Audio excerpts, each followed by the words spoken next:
Do you wanna know?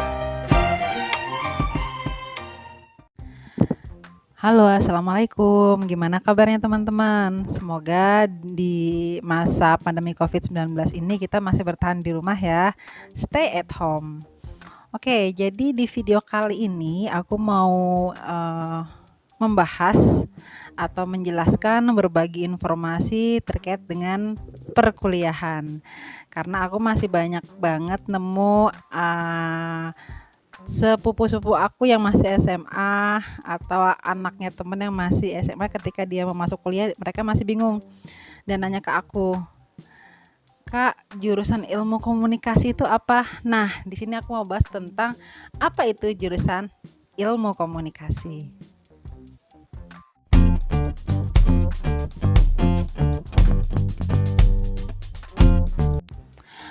Apa itu jurusan ilmu komunikasi? Oke, sebelumnya aku cerita dulu ya. Zaman aku kuliah tahun 2006, jurusan ilmu komunikasi itu tidak se-booming sekarang ya. Apalagi nih era perkembangan teknologi, ketika aku baru lulus S1 itu, kalau menurutku jurusan ilmu komunikasi itu lagi booming-boomingnya. Jadi waktu aku kuliah tahun 2006 itu jurusan ilmu komunikasi masih belum terlalu booming dibandingkan jurusan-jurusan yang lainnya. Nah, sehingga kalau aku lihat belakangan ini memang antusias dan minat orang-orang atau calon-calon mahasiswa ini untuk lanjut ke ilmu komunikasi itu sangat-sangat tinggi dibandingkan dengan jurusan-jurusan lain. Nah, itu background kenapa ilmu komunikasi sekarang banyak dicari dan lumayan banyak juga peminatnya di universitas swasta maupun negeri.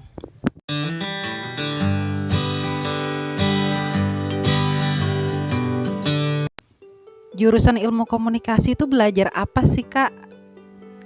Nah, di sini kalau kita pakai penjelasan yang sederhana ya, ilmu komunikasi itu nanti ketika kita sudah masuk kuliah di sana, ikutin 7 sampai 8 semester mungkin ya. Itu kita akan belajar yang pertama secara umum ya. Yang pertama kita akan belajar media massa. Yang kedua kita akan belajar tentang public relation atau kehumasan. Yang ketiga kita bakal belajar audiovisual. Nah, kita bahas satu-satu dulu ya. Media massa. Jadi output yang diinginkan oleh anak-anak yang ngambil konsentrasi media massa itu adalah menjadi seorang jurnalis yang profesional.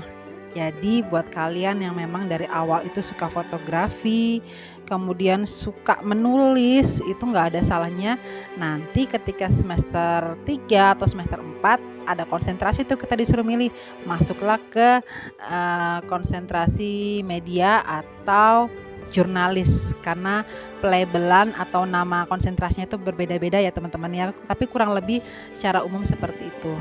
Kedua, kita akan belajar tentang kehumasan atau public relation. Public relation adalah hubungan masyarakat ya. Jadi kita akan diajarkan bagaimana nantinya ketika kita ada dalam sebuah corporate atau perusahaan ataupun di pemerintahan, kita mampu membantu lembaga kita untuk menjalankan komunikasi publik. Ya, jadi komunikasi publik gimana caranya menjalin relasi dengan stakeholder, misalnya kalau di perusahaan, gimana caranya menjalin relasi juga di internal perusahaan. Dan humas ini dituntut punya punya semacam nilai sosial yang jauh lebih tinggi, artinya dia harus fleksibel. Jadi karakter kita di perkuliahan pun juga akan diasah dengan tugas-tugas yang lebih praktis. Misalnya kalau zaman aku kuliah itu kita disuruh bikin sebuah event secara mandiri, kita harus cari dananya sendiri. Dengan cara apa? Kita ngajak pihak-pihak eksternal yang mau jadi sponsor. Itu kan kalau kita mau ngajak mereka jadi sponsor kan butuh strategi biar mereka mau mendanai event kita itu gimana. Nah, karakter itu bisa terasah dari tugas-tugas perkuliahan seperti itu. Jadi memang untuk konsentrasi kehumasan atau public relation itu aku rasa juga sangat-sangat menantang dan juga banyak dibutuhkan di era sekarang dalam dunia kerja tentunya. Selanjutnya audiovisual. Zaman aku kuliah itu peminatannya ada yang namanya audiovisual. Sekali lagi aku tekankan pelabelan namanya berbeda-beda ya di setiap kampus. Nah, cuman yang bisa aku sharing di sini kalau untuk konsentrasi audiovisual itu kita outputnya akan menjadi pekerja di balik layar, kurang lebih seperti itu. Jadi misalnya buat kalian yang suka banget ngedit video, ngedit foto, atau bikin film pendek, itu masuklah ke konsentrasi audiovisual. Selain dari tadi yang sudah aku sharing, yang aku jelaskan, sebenarnya ilmu komunikasi itu nggak cuman itu.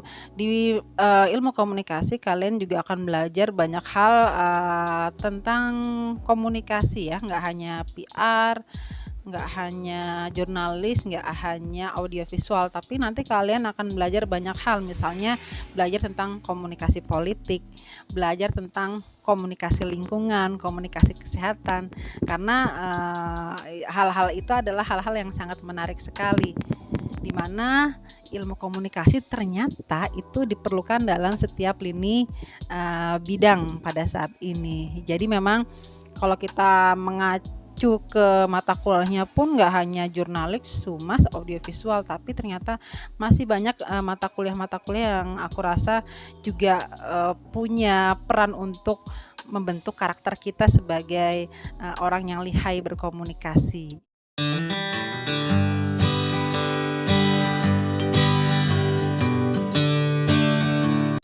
Pengalamanku ya, kalau dosen-dosen ilmu komunikasi di tempatku di Universitas Muhammadiyah Malang, dosen-dosennya sangat asik-asik, kemudian mereka juga sangat-sangat produktif sekali, apalagi menulis ya.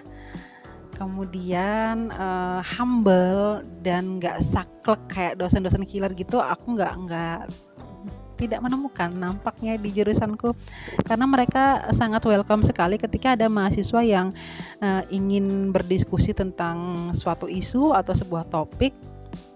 Ketika itu relevan untuk dibicarakan, mereka akan mempersilahkan kita. Jadi memang sudah seperti apa ya, di satu sisi seperti mahasiswa dengan dosen, tapi di sisi lain kita kayak nemu teman diskusi atau mungkin bisa jadi partner kerja, itu memungkinkan sekali. Jadi memang dosen-dosennya aku rasa fleksibel dan asik sih. So buat kamu yang lagi bingung mau masuk jurusan mana dan mungkin tertarik sama jurusan ilmu komunikasi, semoga video ini sedikit memberikan gambaran tentang apa itu jurusan ilmu komunikasi. Karena aku rasa memang ilmu komunikasi adalah sebuah ilmu yang sangat dinamis dan sangat punya perkembangan yang sangat pesat sekali. Jadi aku rasa memang video ini semoga bisa dapat membantu teman-teman yang sedang mencari gambaran tentang jurusan ilmu komunikasi. So semoga bermanfaat. Nanti aku bakal sharing tentang kegiatan dan apapun tentang ilmu komunikasi. Terima kasih.